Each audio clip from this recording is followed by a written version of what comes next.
Hi friends, welcome back to my channel. My name's Jack, this is Jthbooks, and it is time for the kind of late but still worth watching December wrap up.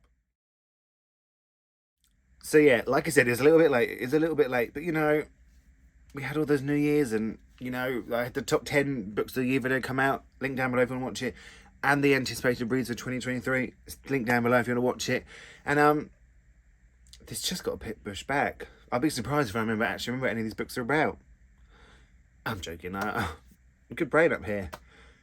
But before we get started on that, I just want to show you something because I put a new bookshelf up and I want to show it to you. It's literally just a shelf on the wall. You probably won't be that impressed actually. I built it up too much. But I'm going to show you anyway, so let's have a look at it, shall we? Ta-da! I'm sort of not calling my queer rom-com shelf. But I love it. I love it. Also, I got this for Christmas from my sister and I absolutely love it. It's from Crooked Quill Co. It's an Etsy shop. It's run by my friend Liam. It's linked down below. I'll link it. And I absolutely love it. I just love it. Oh, it's stunning. I love it. Anyway, let's go talk about the book, shall we? Because that's what you're really here for. Did you like that? That was sweet, wasn't it? I put that shelf up myself. Very proud of myself. It was hard work, though. Not cut out for that. But, the books. You want to hear about the books? So, I read 7 books in December, which meant I reached my goal. I read 101 books last year. And, I was quite proud of that. It was a tight squeeze there at the end, but I'm good under pressure. I'm not. That was a lie. So yeah, let's crack on with the book. So I just want to say, if you can hear roadworks inside my house, I'm sorry. They showed up this morning. They weren't there yesterday, but boom, there they are. I thought, why today of all days? But what are you gonna do? So I'm sorry if you can hear that, but hopefully you can just hear my, I was gonna say beautiful singing voice, but one, it's not beautiful, and two, I'm not singing. So anyway, to the books. So the first book I read was not on the TBR. I just had the urge to read it, and it was Passing by Nella Larsen. Now in Passing, you might already know because it's a bit of a modern classic. You follow Irene, who is a light-skinned African-American woman, and she enjoys her life in the black community. And then you have Celia, who is also light-skinned but passes as white, and the two reconnect. And Celia has actually married quite a racist man, and she wants to come back into the community that she left. And as that happens, tensions arise and feelings come up, and it is a really, really brilliant book. It's short, it is not a long one, but my goodness, it packs a punch. And I was reading it and I thought, oh, this is really beautifully written. This is saying some really interesting things. But I felt like it was building towards an end. But I sort of couldn't see how that was going to happen. But the ending absolutely took me by surprise. The second half of this book is so brilliant. You can feel the tension. You can feel the anger. You can feel the fear from both sides. And I just thought it was really, really brilliant. It is so brilliantly written. It will, it's just, I'm so glad I read this. I've had this for quite a long time now. And although it was on the TBR, which is a bit naughty, I'm glad. I'm glad I finally managed to pick this up. And I do believe there's a Netflix movie about it now, which I'm going to have to go watch because it won't live up to the book, will it? They rarely ever do. The book's always better. And then for my non-fiction for the month, I read Differences Born on the Lips, Reflections on Sexuality, Stigma and Society by Michael Handrick. Now, I've read some brilliant queer fiction in 2022, and this is absolutely right up there. It made me cry on the first page. It is... I've said this before, but when you grow up queer, you feel very alone. And when you read a book, fiction or non-fiction, that makes you feel less alone, it just moves me. And this absolutely moved me. And it was this line on the very first page, as you can see, look, prologue, first page, that made me cry. And I'm going to read it to you. At school, where my identity didn't belong to me, it belonged to them. The ones who identified my sexuality before I understood what sexuality was. I could cry now. it's really beautifully written for a non-fiction. And it was also that perfect blend of it's Michael's stories of his growing up and accepting sexuality and relationships he's been in, but it also has sort of facts and figures and statistics. And I really, really love that blend. When a non-fiction does that, that is my favourite type. And this does it brilliantly. It is one of the best non-fiction books I absolutely read last year. I hope people really, really read this book. And I hope Michael's writing another one, because I'll read whatever he writes after this. Yeah, I just thought it was pretty phenomenal. And it is out now if you want to pick it up. And thank you to Jthbooks for sending this to me. I'm very thrilled you did, because I loved it. Next up, I read Age of Vice by Jthbooks. This was sent to me by Jthbooks. I'm very grateful for that. It is out now if it sounds of interest to you. And in this book starts off with a car crash. And you see somebody taking the blame that it wasn't their fault. And then it follows AJ, Sunny and Nada, their stories leading up to the crash and how they're all interconnected, and after the crash. Now, I do believe as well this might be the beginning of a series. Now, I've seen people absolutely love this book. I've seen some people say it's their favourite book of last year. Obviously, they got an early copy because it only came out this year. But for me, there were things I liked and things I didn't like. I thought, like I said, you've got the perspectives from AJ, Sunny and Nada. And AJ was the only one I felt anything for particularly. There's a romance between Sunny and Nada that I didn't, Nada's whole story sort of depends on it. And it was almost like she didn't even like him. So I didn't get that. But it is action-packed. It's a chunky book, but it was a quick read. You wanted to know what happened. And it's actually really quite beautifully written for... I thought it was going to be a bit more thriller-esque, but sometimes to me it read like some beautiful literary fiction, so very much enjoyed that. I gave this like a 3-star, and I seem to be a bit in the minority there. People have loved this book, but AJ was the only one that story sort of interested me or had any I had any feeling for or connection to. There were a lot of characters and I got a bit lost at some points, but certainly not a bad book by any means. I enjoyed it. Would I read the second one? If it is a series, which I didn't. I only read it on the internet. I can't believe everything you read on the internet, can you? But would I read the second one? Yeah, I probably would read the second one. But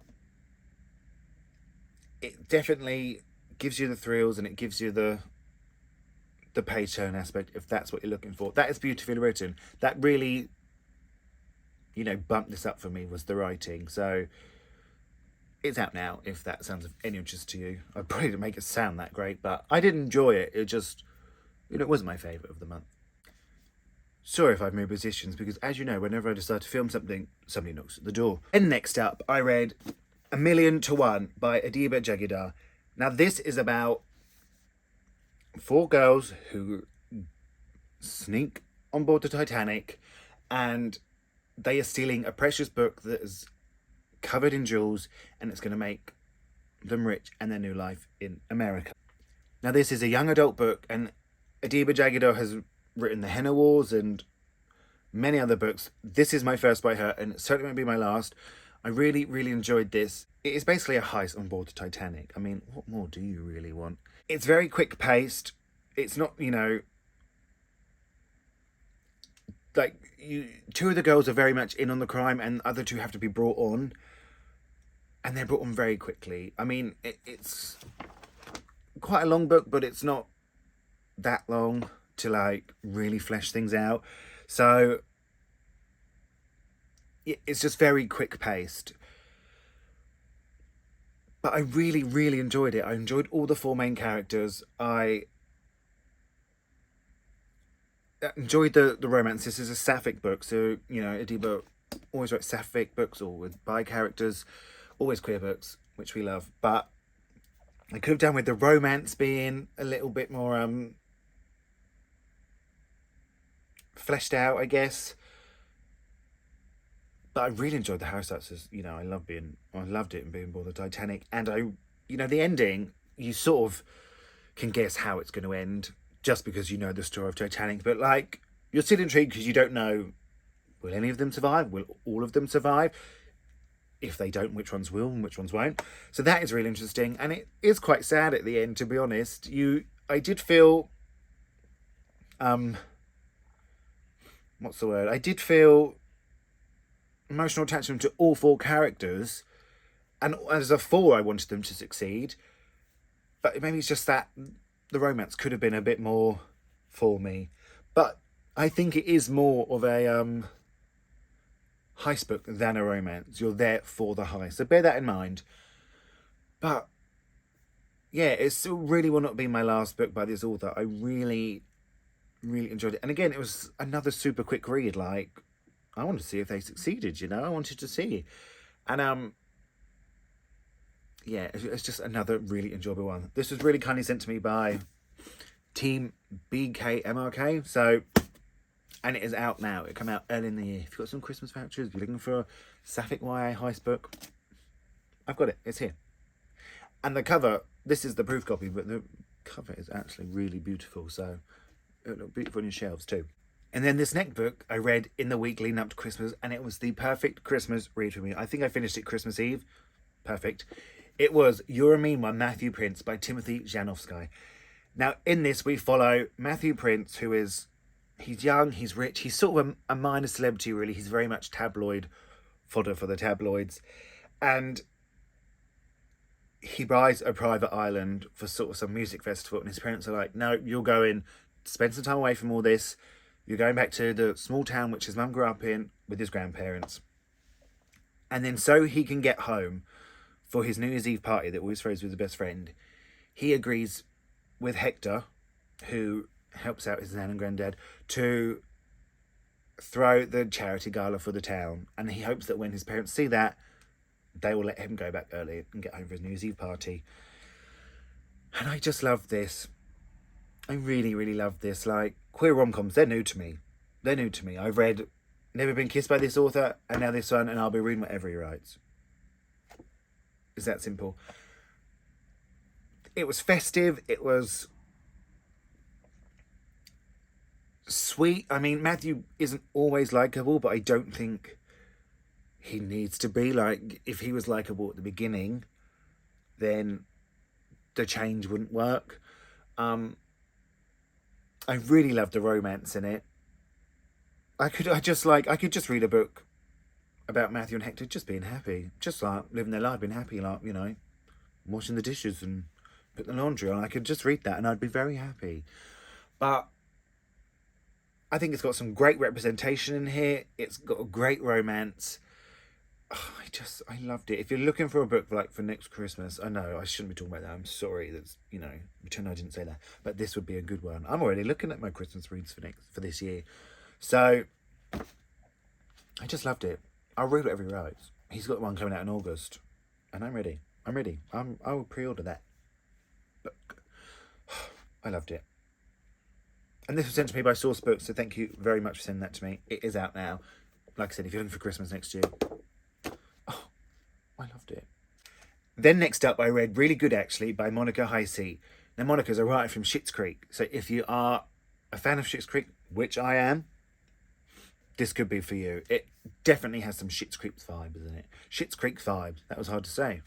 But in this book, we follow Maggie, who is going through a divorce.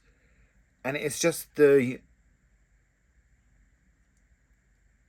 just sort of tells the story of the effect it has on her, really. I have been seeing people loving this book, and I think they're right. I really, really enjoyed this one. It's funny. It's laugh out loud funny. I laughed out loud within the first few pages.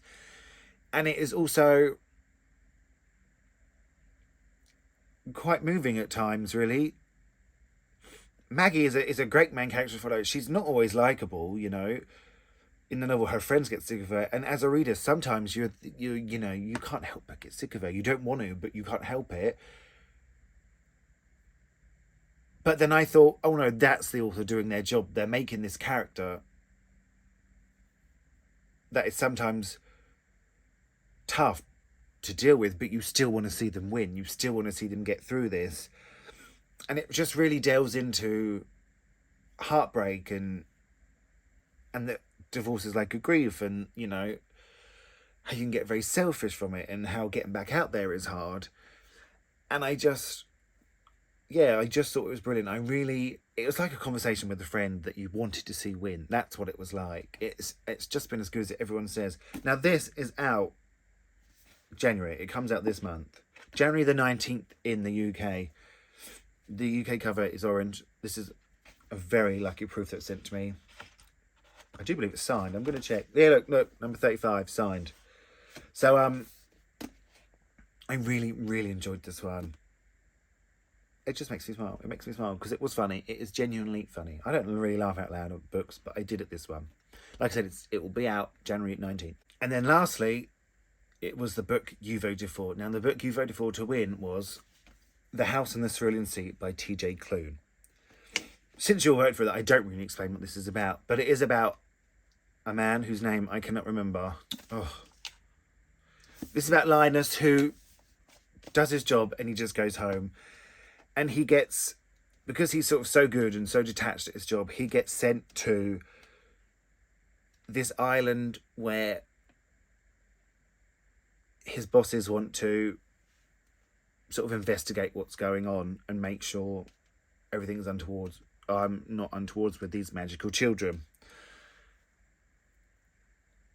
And the story follows on from there. What I will say is there has been some controversy around this book. I watched a brilliant TikTok about it. I wish I knew how to link down below, but I'm old. Obviously, I don't know how to do that. But people say where TJ got his inspiration from this book, he didn't have the right to.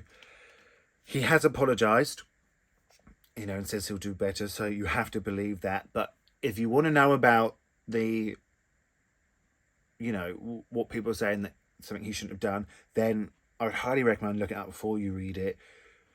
Because some people think, you know, this author should never be read, and some people think he apologised, he said he'll do better, you've got to give him a chance. So I just want you to all know that. That is, you know, it's up to you to decide that. But I just wanted to let you know. Now, this book, I wish I loved T.J. Klune like other people love T.J. Klune. This is my third book by him. And there were some parts of it that I absolutely loved, and there were some parts that I didn't. Now, obviously from page one, you know how the story's going to end. It's very predictable. You know how it's going to end. And, which I always find a little bit off-putting. And Linus's bosses are called extremely upper management. Oh, and it was eye-rolling. You know, it makes me roll my eyes. And there was a romance in this book that I didn't care for. I didn't think it needed to be there. There was a bit of a twist or a reveal, which I didn't enjoy. I didn't think that needed to be there. But I think what really shines about the book is the children that Arthur goes to observe. They made me laugh. I think they were unbelievably sweet.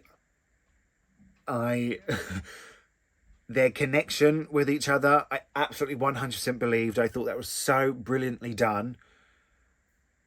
And even the connection they get to Linus and he gets to them, that was the highlight of the book for me. Those, I think it was six children are the absolute standouts of this book. The rest of it I didn't particularly care for. But those children, my goodness, like, is her name Talia? Talia? She absolutely made me laugh. I really felt some emotions for those children. Like, so much of the book I wasn't bothered by, but whenever those children were on the page, it made my heart sore. Not like sore as in like, ow, but sore as in like, that was weird, but we'll carry on. But I don't know if I will read another T.J. Klune book. Well, I have that Wolf Song book that everyone bloody loves by him as well. Maybe I have to try that. But this was a bit of a... I gave it 4 stars just for the kids alone. But this was if he hadn't have got those children right, I don't know what would have happened. But I don't know if I will read another TJ Klune book. That's something I'm going to have to think about.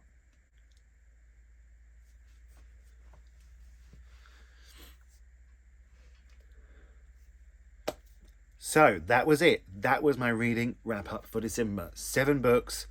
And it was a pretty good month. There wasn't a book I particularly disliked at all. They all had some brilliant elements in. So I'm going to call that a success. 101 books for the year. I think it was like 30,000 something pages. And I've set the goal for 110 for 2023. So let's hope I'll stop falling asleep while I read. If you read any of these books, let me know. If you haven't read any but you want to, just have a chat to me in the comments. Let me know how many books you read. Whatever you want to say, I'm down for the chat. Feel free to like and subscribe, and hit that notification bell thingy, because some videos keep going for Thursday. There was a anticipated query to 23 that went up that I worked quite hard on. It didn't do very well, but I worked quite hard on it. So if you want to check that out. And thank you so much for watching, and I will speak to you all really, really soon.